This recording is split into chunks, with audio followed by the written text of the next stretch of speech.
उत्पत्ती प्रकरण 7 जलप्रलय. मग परमेश्वराने नोहाला सांगितले, तू आपल्या सगळ्या कुटुंबासह तारवात चल, कारण मी पाहिले आहे की या पिढीत तूच माझ्यापुढे नीतिमान आहेस.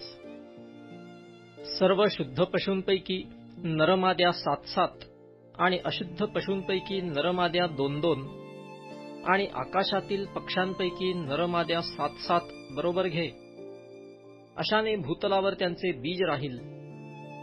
अजून 7 दिवसांचा अवकाश आहे. मग मी 40 दिवस व 40 रात्री पृथ्वीवर पर्जन्य पाडणार आणि मी केलेले सर्व काही भूतलावरून नाहीसे करणार.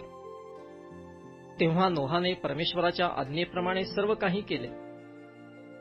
पृथ्वीवर जलप्रलय झाला त्यावेळी नोहा 600 वर्षांचा होता. हा जलप्रलय जवळ आला म्हणून नोहा आपले मुलगे, बायको व सुना यास घेऊन तारवात गेला.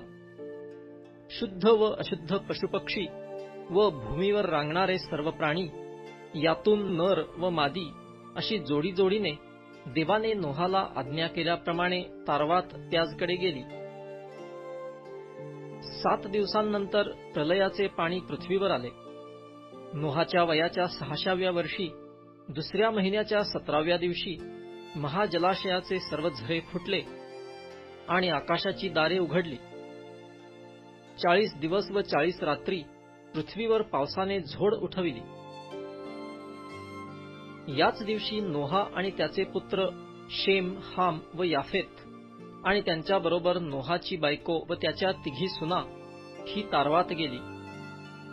ही आणि प्रत्येक जातीचे वनपशु, प्रत्येक जातीचे ग्रामपशु, प्रत्येक जातीचे रांगणारे आणि प्रत्येक जातीचे उडणारे प्राणी आणि सर्व जातींचे पक्षी ही तारवात गेली.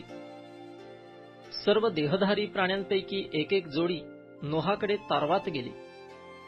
देवाने नोहाला आज्ञा केल्याप्रमाणे सर्व देहधारी प्राण्यांपैकी एक नरमादी आत गेली. मग परमेश्वराने त्याला आत बंद केले. पृथ्वीवर जलप्रलय 40 दिवस चालला आणि पाणी वाढल्यामुळे तारू जमीन सोडून पाण्यावर तरंगत राहिले. प्रलय होऊन पृथ्वीवर पाणी फार वाढले आणि तारू पाण्याच्या पृष्ठभागावर तरंगत चालले. पृथ्वीवर पाण्याचा अतिशय जोर झाला व त्याने सगळ्या आकाशाखालचे सर्व उंच पर्वत बुडविले. पाणी त्यांच्यावर 15 हात चढले. ह्याप्रमाणे सर्व पर्वत झाकून गेले.